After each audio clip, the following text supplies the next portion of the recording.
And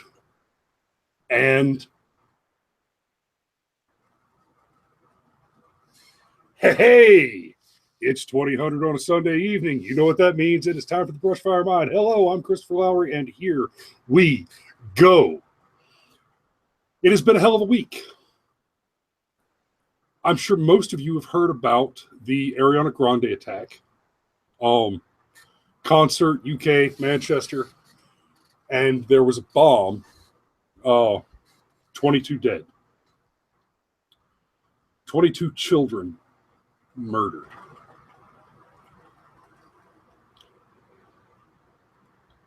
ISIS has claimed responsibility.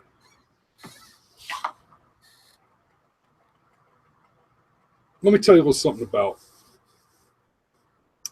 Muslim terror groups. If you watch this show regularly, many of you do, you've heard me talk about some of my experiences downrange in Afghanistan. And you've probably heard me say, I hate the way we use the word terrorism and terrorist. Terrorism is not an ideology. It's not a plan. It's not a way to live. It's a strategy. It's a tactic. It is a tool in the bag of a certain type of warrior.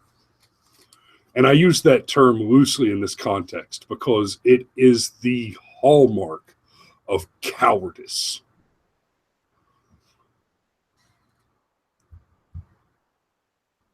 Frightening the enemy is one thing.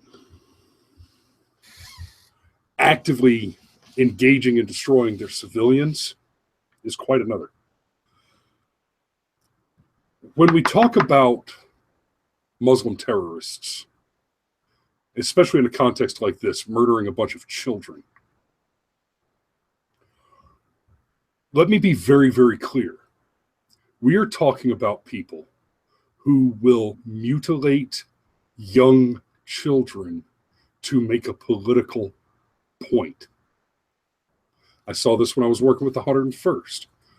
We manned a small school. We provided armed guard to that school because there were boys and girls attending the school, young children, 4, 5, 6, 7, 8 years old. Some of the parents in the community decided they didn't want guns around their children and asked us to back off. Okay. We argued with it, we fought them on it, and we backed off. Eventually we gave up, we gave in, we said, okay, if that's what you want, fine. Almost immediately after we stopped escorting the children from the town to the school, little girls started getting abducted on their way to school. When we found them, they had their noses, their ears, and their fingers removed, chopped off. All to make a political point. All to make a political point. All to scare the locals and convince them not to send their children to school. Not to send their little girls to school. That's who we're dealing with. That's what's happened. Now, following that attack, the UK authorities have made several arrests in what they say is the pursuit of dismantling, apparently, an operating terror cell in Manchester. I have this report from the BBC. I'm just going to read you some snippets. I'm not going to show you the article, but here's the link in the live chat, and I'll include the link in the description when this posts. Chief Constable Ian Hopkins. After Brussels, after Paris, after the murder in Westminster, there's a spike. It's sad that people are targeting a whole community just because of the action of criminals, and they are criminals. They don't represent the community.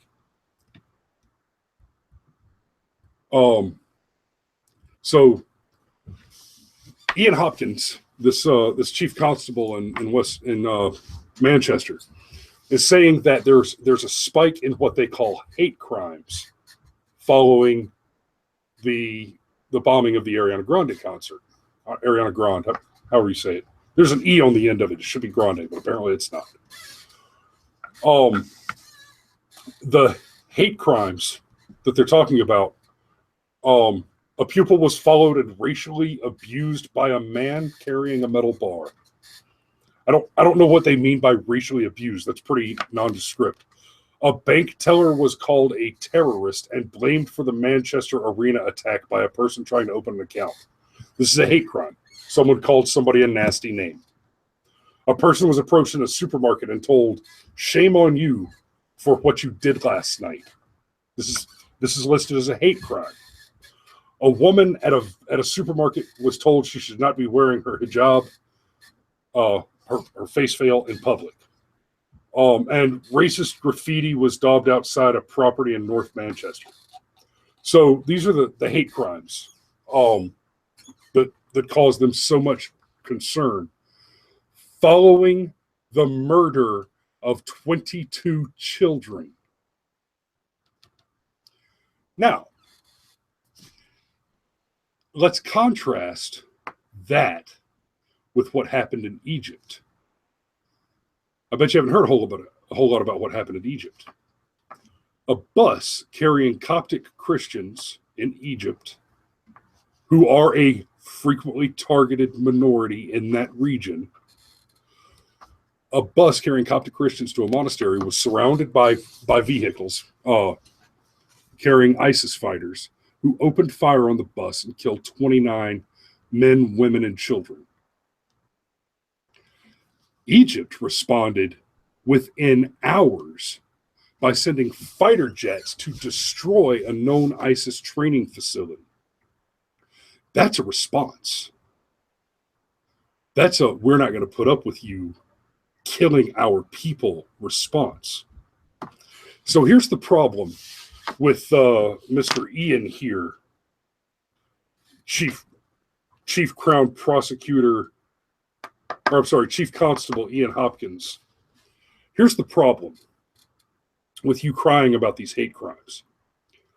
A rise in something akin to vigilante justice is only, and perhaps lamentably, but predictably expected, because every single solitary elected official in the Western world who has coddled and pearl clutched and whined and cried over the enemy and done nothing of real significance to stem the tide of this violence has asked for this rise in what you're calling hate crime, what should be called vigilante justice. Because in refusing to respond with appropriate force to the murder of your citizens, you have abdicated your responsibility to your constituents and the security of their safety. They expect you, because they pay your bill, and this is what you are constituted for. The most basic and primary responsibility of government and its instruments is the maintenance of the safety and security of its citizenry. Failing that, I would refer you to the small communities where the mafia first developed, where the Bloods and the Crips first developed. Communities where police were ineffectual, unavailable, and crime was problematic enough that neighborhoods and families in neighborhoods formed their own extra-legal law enforcement organizations. Most of our modern day organized crime outfits in the United States got into organized crime in an attempt to fund, essentially, law enforcement in under-policed communities in the early years of the establishment of this country.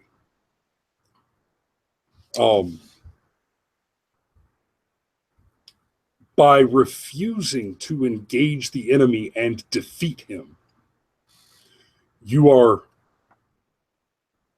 essentially telling your citizens that their safety is not a principal concern of the government. I think effectively what they've done is the Western world, who refuses to respond in kind, has told everyone that their citizens' children's lives are absolutely an acceptable cost for the price of tolerance. That's another thing. By abdicating that responsibility, your citizens who don't feel safe because you don't do your job are not the only people who recognize that you're refusing to do your job. Mm-hmm. The enemies of the state, the monsters that murder children, they also recognize that you are weak and feckless and refuse to engage them on their battlefields.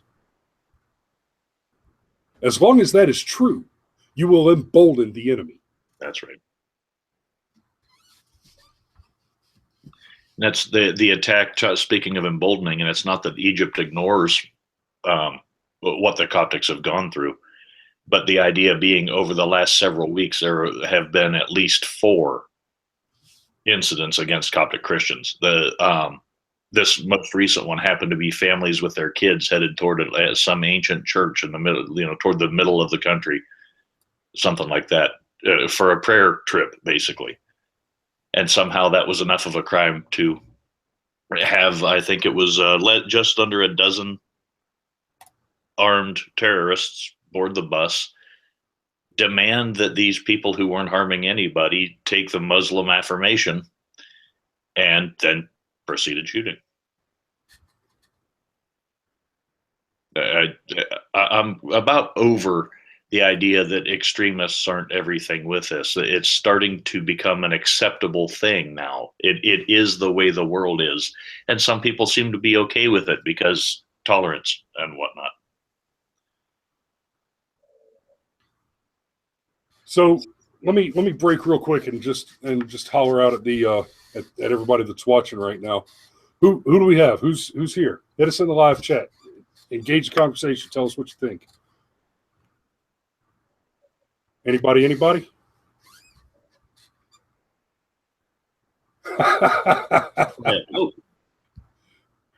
Oh, come on, guys. We're live right now. Where is everybody? Yeah, come on. You guys were giving us great feedback. Where have you gone? This ain't the time to bring your tongue. If you're just joining us, what we're talking about is the Ariana Grande concert bombing, the feckless response of world's governments compared to the murder of several Coptic Christians, 29 Coptic Christians murdered on a bus in Egypt. Egypt responded immediately by sending fighter jets to blow up an ISIS strong point, whereas the UK poked around and made a handful of arrests. I linked an article in the chat from the BBC, but essentially the abdication of the responsibility of the protection of the citizenry is the reason that these attacks continue to occur, and that the UK sees a spike in what they call hate crimes. And I ran down a list of them off of that article a minute ago, but when they say hate crimes, they're not even talking about people going out and like gang mugging some Muslims in the street that aren't related. No, they're talking about people calling people terrorists and saying shame on you for being what you are. And I mean that. How does that rise to the level of a hate? How? Okay. The problem with the phrase, the concept of a hate crime, is that as a concept, it is ill-defined. Apparently, it doesn't even require violence. Wrongthink is adequate to supply guilt of hate crime. Wrongthink.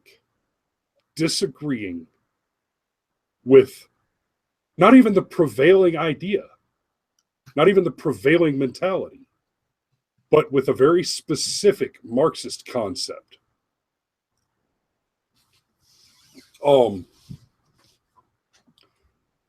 But I don't know. I think have we beat the Ariana Grande concept to death? Have we beat that story to death? I think part of what it is, Chris, and it's neither one of us. I mean, it kind of burns us, but both of us are kind of beaten down by it. It's like we talk about a new one every couple of weeks, and it's becoming old hat, so no one's really getting excited about it anymore. Like I said, it's becoming accepted that this is just every now and then we're going to lose some people, and that's okay because tolerance. And it's hard to stay up for all these stories, and I almost want to apologize to the audience for beating them with these things, but somebody has to be talking about it. Yeah, somebody has to be upset about it. It was just a few weeks ago that Macron won the French election, became the new French president. And let's not forget that only a week or two before the election, Macron said of terrorist attacks like the Paris attack and Brussels and the like, he said, these things happen. We just have to get used to it. We just have to learn to accept it. How is that possibly the right answer?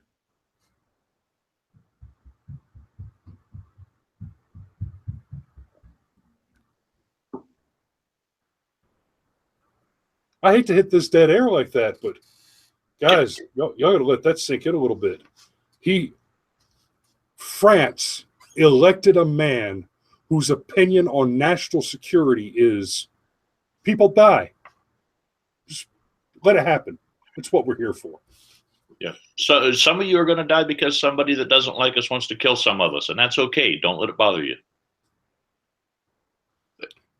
I got nothing. And I keep seeing comments. In fact, that BBC article it makes these comparisons. Joe Cox's murder doesn't represent the white community of this country. The KKK don't represent Christianity. But that said, what we have to do is encourage people to come forward and report. Making comparisons like that, Islam to the KKK, the Black Panthers, Black Lives Matter, so on and so forth. Let me make something very clear. The KKK, Black Lives Matter, the Black Panthers, groups like that, even the Nazis or the neo-Nazis, pick your racist organization. These groups are supremacist groups. They're not engaged in widespread violence. They believe that one race is superior to another. I don't buy it. It's not my cup of tea. I find white supremacists offensive because they suppose that their whiteness puts them on par with me. And brother, I'm a 6.5-foot decorated black belt war veteran. Please, let's have this conversation. I have 6 languages. Pick one. You want to talk about supremacy? There's a conversation you can have with me. And it's got nothing to do with your skin color. It's got nothing to do with my skin color. It's got to do with years of study, years of training, years of engagement, and a general sexual excitement over active conduct of war. But when you start talking about the Muslim problem, you're talking about a people whose dogmatic ideology says that all other people who refuse to adhere to your doctrinal determination must be exterminated.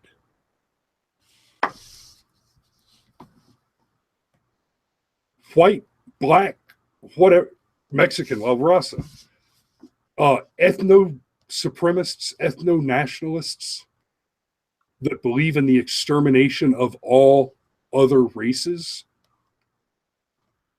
are extreme, even in the estimation of the majority of supremacist groups. Most of your actual white supremacist groups preach that whites are superior to all other races, but that does not necessarily entail that all other races be exterminated.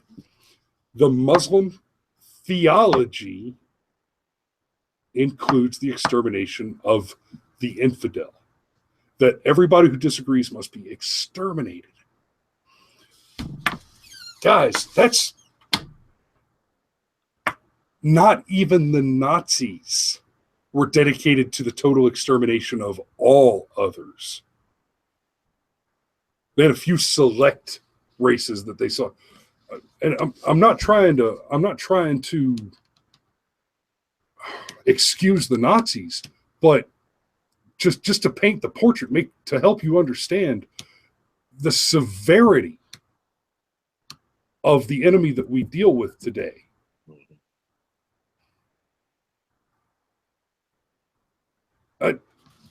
The scope of that intent is staggering. And they prove over and over again they're willing to go to all lengths to do it, and any cost paid is worth it to have instilled a little bit more fear and gain a little bit more ground in their attempts. I mean, they'll just keep pushing until they get what they want if they're not pushed back. And it doesn't matter how slow they creep.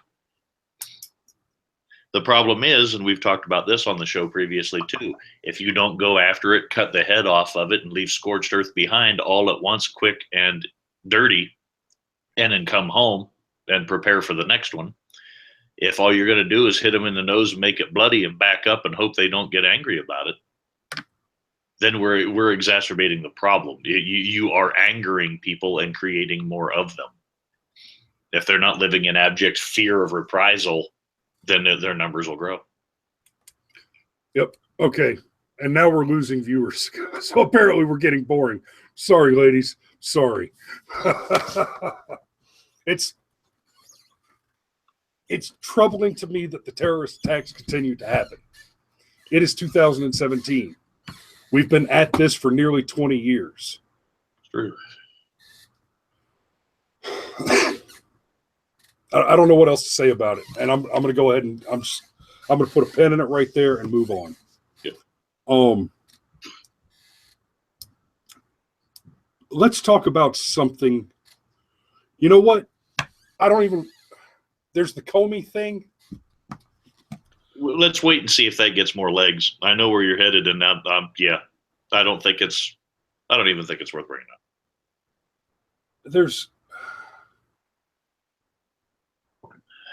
It's another dead horse, quite honestly. I think you're right. So,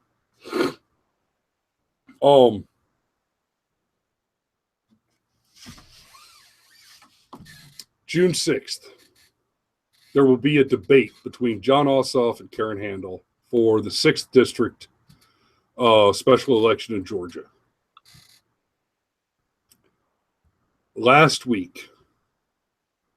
Earlier this week, there was a special election in Montana. I think so. I wasn't prepped for that one. I apologize. I closed it.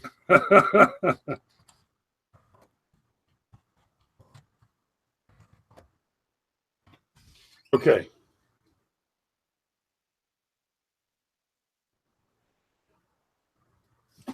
Okay, so Gianforte, Republican, won Montana.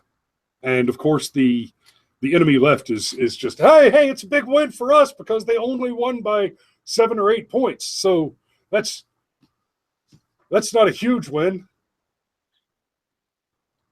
Okay, that's adorable. You guys keep telling yourselves that. Meanwhile, let me point out The man decked a reporter like the day before the election, and we still preferred him to your shitburger. Frankly, I'm kind of hoping Karen Handel goes off with a ball bat, whoops up on some John Ossoff. I would pay good money to see that. Oh. Okay, I wasn't expecting that. I'm sorry. I broke. Pajama Boy just ain't ready. He ain't ready. I mean, damn, son. Pajama Boy doesn't live in the state of Georgia. Pajama Boy, John Ossoff, his permanent address is in Washington, D.C. He works in Washington, D.C. He says he's eligible because he's got a girlfriend that lives here, and he lives with her. Oh, fiance now. He did that for better ratings, too. And, yeah, after 12 years. So, yes. That's it. Johnny Boy, if you're watching, my question is your heart-stopping fear of commitment because you're a Democrat or because you're a child? Get it done, son. Do it or don't. But don't drag her along. Come on. Now, my question remains. If I do not live in the district, and let me point out, she doesn't live in the 6th district either. That's right. Her address, which he's using and pretending like he lives there, isn't even in the district. So he's got no actual tie to the district right now, except that his parents apparently live there. Sorry, sweetheart. Mommy and daddy's address is what you put on job applications for McDonald's. You know, children's stuff. If you want a children's job flipping burgers, go put mommy and daddy's address on that application. If you want a grown-up job, buy a house. Marry the girl. And stop being a little shit. Well, the other side of this being, too, this has nothing with, I mean, John Ossoff came out of nowhere. It's not like anybody in Georgia knew who he was. He doesn't have this great history of helping people here. What he has is the interest in shifting a long-time historically red district into blue to try to shift the color of yet another segment of Georgia voters simply by pouring in, well, he didn't, but money from out of state is poured in. I think after the newer maths and things have been done, it's still up around 95% of his campaign contributions are from people who have no stake in the actual conducting of business in the 60s. Correct. 95% of his campaign contributions are coming from California and Washington, D.C. There's no interest in him here. That said, we do have Democrats in Georgia. I know. It's sad but true. And frankly, the reason it's important to vote for Karen Handel is not just a Republican. Karen Handel is the frickin' hipster of Tea Party. She was Tea Party before it was cool, man. All right. I mean, original libertarian. She's not just some fly by the seat of her pants bullshit faux conservative like the vast majority of the people that we've been sending to the hill. She's legit. Now, my concern is that these Dems shift us blue, and they're very interested in the state of Georgia. Oh yeah, because of Atlanta. Atlanta's a big ass city. The movie industry is moving here to get away from the high taxes and the union restrictions of Hollywood. I mean, we're building movie studios and filming all over the place down here. Yeah, there are all the time ads for movie-related jobs everywhere. It's huge business here now. Yep. And so here come the Democrats. And my worry is that the Democrats are going to move in and they're going to turn Atlanta into Detroit. Valid concern. But I mean, there's not much else you can do whenever you bring in a population like that. There's going to be differences of opinion. I mean, it's the way it goes. You know how it is. You take a large enough sample, you usually come out pretty close to 50-50 on a lot of things. The main thing is, if they're moving here, they're working here a little bit, they establish residency, they vote here, and then they leave after they've accomplished what they come here to do. What good has it done for your state when most of the people who now have determined your future don't have to deal with what you have to deal with? Right. I think that's what scares me the most is they have their own agenda and they want everyone to bend to it, no matter who you are or where you're at. Everyone should just think like them, period. I'd rather everyone thought on their own and didn't bother other people. But it seems that's unacceptable. Steve, I'm running out of material for tonight. I know it's early. I thought we had more legs in the middle of that, but with just two of us, it's hard to stretch this. We got a couple of our guys out on vacation right now. Yeah, if it's Memorial Day coming up, it's pretty popular traveling time. You know, White Hats Matter for us tonight, Steve? Oh, I do, sir. I do. This one from the state of Georgia. So why don't you hit me with it, and then I'll hit you with it. I have to find my mouse. Hurry up. All right, ladies and gentlemen, it is time for the White Hats Matter segment. Heartwarming stories of death and destruction. We are going to tell you a story about a lawful gun owner who did right by somebody. Yep, and as I said, hopefully my mic is taking over the screen. This one I picked up from the NRA ILA website, and it's reported out of Stockbridge, Georgia, actually, just a little bit southeast of Atlanta. A home invasion suspect was also suspected of robbing a Dollar General, was killed by a homeowner. I will save you the names, but a fella held a knife to an employee of a Dollar General while demanding money. Suspect fled, jumped into the bed of a truck that was waiting for him outside. Officers attempted to stop the vehicle. Fella jumped out of the back of the truck. While the officers were investigating, there was another dispatch to a home invasion up the street. According to police, the subject matched the description of the suspect they were trying to find. Goes on to say, the homeowner told officers he heard glass break inside the home and the suspect entered the home a short while later. The homeowner made contact with the suspect and said the suspect approached him in a threatening manner. Homeowner grabbed his gun from behind the door, pointed it at the suspect, yelled for help. The homeowner's father heard his son, came down the stairs with a gun, and shot the suspect in the chest. Says the incident is still under investigation at this time. Wish they had a few more details than that in the story by now. This was back on, I think, the 25th. And but the whole idea being, once again, you never know how something like that's going to happen. And the whole idea that the fella tried to rob a Dollar General, took off running, tried to break into someone's house to grab something next. Didn't matter, the cops were after him. So the idea that both of at least the two listed occupants of the house were both having access to firearms, it sounded like it was pretty well necessary in that. Without any other information to go on, I see it as a good shoot so far. It does not specifically say it, but I'd like to think that we do have a hashtag DRT in that story.